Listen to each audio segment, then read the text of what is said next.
Hello, citizens of YouTube. This is the Geeky Nerd here, and today we're going to be talking about why the USP is, frankly, one of the best guns ever produced, ever will be, ever is, and why you should immediately get one ASAP. But before I begin, though, I'd like to send a big thank you out to everyone who has liked, commented, and subscribed. I always appreciate it and always enjoy talking to you guys. However, if you're new here, welcome. If you enjoy this video, enjoy this type of content, please consider liking, commenting, and or subscribing. And with that out of the way, let's get into my crippling addiction. Is it an addiction, though? Yeah, I'd say it is. But hey, you know, I'd rather have this.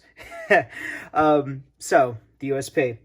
As you guys could tell, I have a little bit of affinity for them. Love them. I have grown to love them, and generally, just kind of over the years, it has gotten better and better, like a fine wine.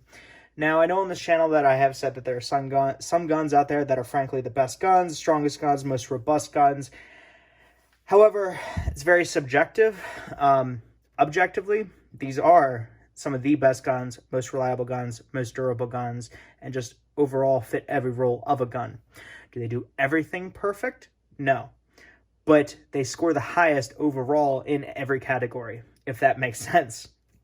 And why do I say that? Well, when you look at the history of the USP, it came from a necessity, came from a need, and it came from HK just doing what HK does best, making some of the best guns, well, overpriced in the world, because we're the poors and they hate us. But that's okay, because we still love them. Now, with the USP, when you look at the history, and part of the reason why it's so reliable is it was during a time when HK wanted to design a gun that would handle the 40 Smith & Wesson, from the North Hollywood shootout and all that chaos that arrived from there. Police wanted something that had a little bit more kick to it. FBI also wanted something a little bit had more kick to it, so they went to the 40 Smith & Wesson. Used to not mind the 40 Smith & Wesson myself. However, as I've kind of grown and aged in my tastes, I've realized it really is the short and weak. It does nothing good or it does nothing exceptional and everything okay. Now, the USP, being, of course, based off of 40 caliber, it was very easy to scale it down to 9mm. Now, what do I mean by scale down? Well, with these guns, they were overbuilt as it is to handle the higher pressures. Now, to make it work for the 9mm, they didn't change anything. All they did, well, they did change some things, but it was mainly just weight reduction because it had less pressure on the slide. They had to mill out certain parts of the slide in order to accommodate the less pressure that is there to push the slide back. Other than that, it stayed pretty solid.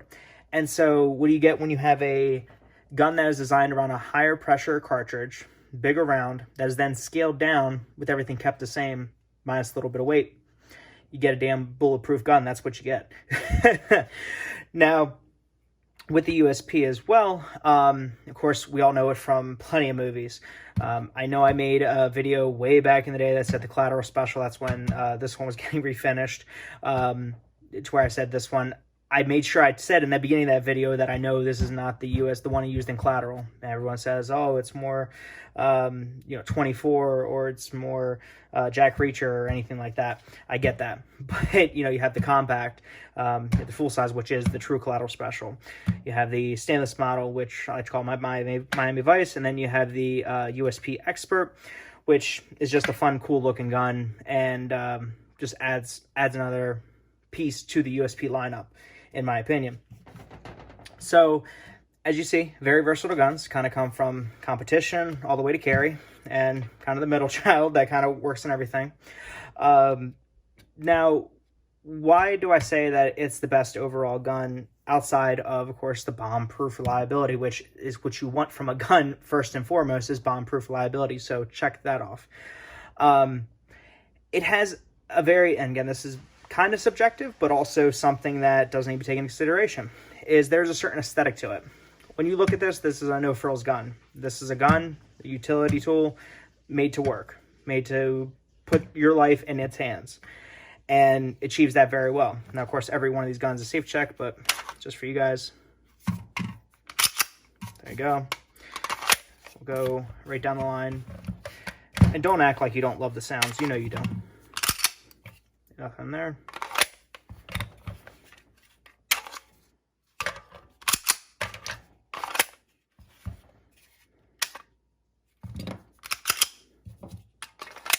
There you go. So, again, going down that rationale of reasoning is, I mean, you look at this gun. It, of course, is shown in countless movies, countless areas of television, and all of us have seen it as a kid. So that, of course, airs itself to wanting one.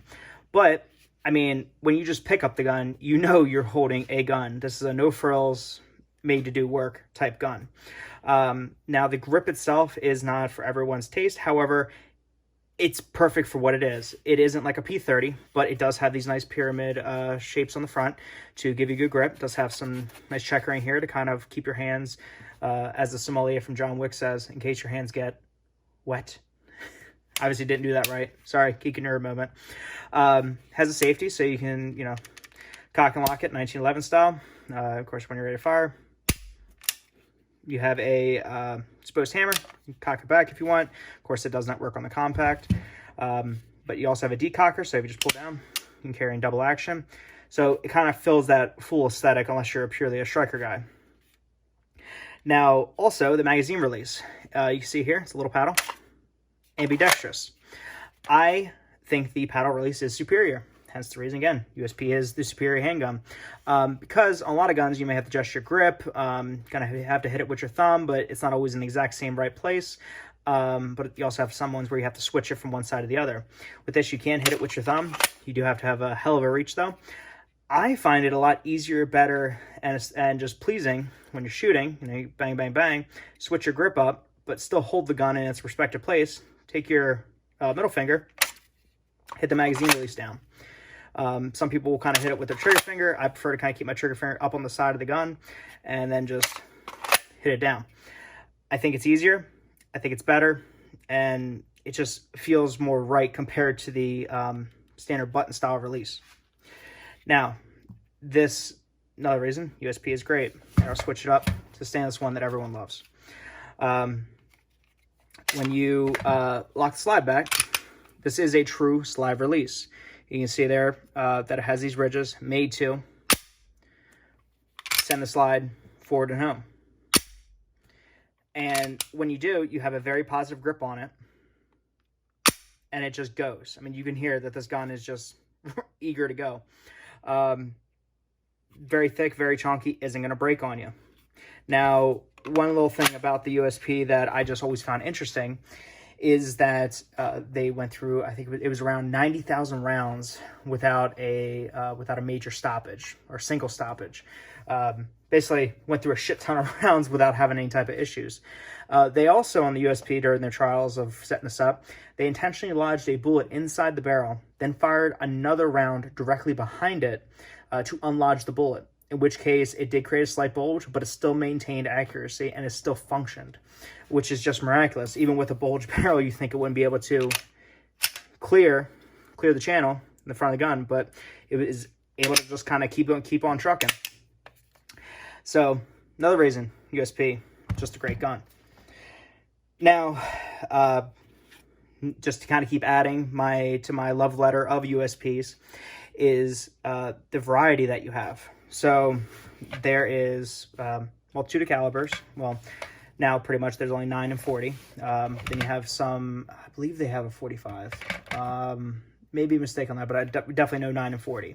But you see here, you got compact, you got expert, you have an elite one, which I am hunting for in 9. If you know anybody or know anything, put it down in the comments. And then you have standard, stainless. Now the stainless they don't make anymore. This one is dated KG, so 1996. Which, again, goes to show how good these guns are. This gun is from 1996, guys. You can say, barely looks used, still functions flawlessly. And you can also see, from 96 to 2020, I believe, or 21, not a whole lot's changed. I mean, yes, the font has changed in the grips. Texturing kind of has become a little bit different, but even has the same like little tiny hump right here that I'm sure you can kind of see in a little line deviation here on the edge. Yeah, I mean, it's just a bomb-proof gun, and if it ain't broke, don't fix it. Don't need to go changing what don't need changing. Now, going back to the variation of models. You have a standard, you have an expert, you have a compact. The compact, personally, I mean, I find the compact kind of fits my hands best. Just has a good solid feel to it. And it's just overall good gun. Now, the USP Expert, though, I mean, it's bread and butter smooth. Of course, they have a polished hood, a little bit different from these ones, but of course, Canadian itself, and of course, the trigger. Match trigger. Very nice, very light, very crisp. Final reason that the USP, in my opinion, again, is just overall damn good gun is the finish. So the USPs have what's called a hostile environment finish. Now that is a finish that is very, very saltwater, corrosion resistant, very solvent resistant, and just overall will keep the gun looking in pristine condition, functioning in pristine condition for years to come. So that's inside and out. Of course, with the polymer being generally impervious to most things, kind of lends itself to aging well. As you see here, 96.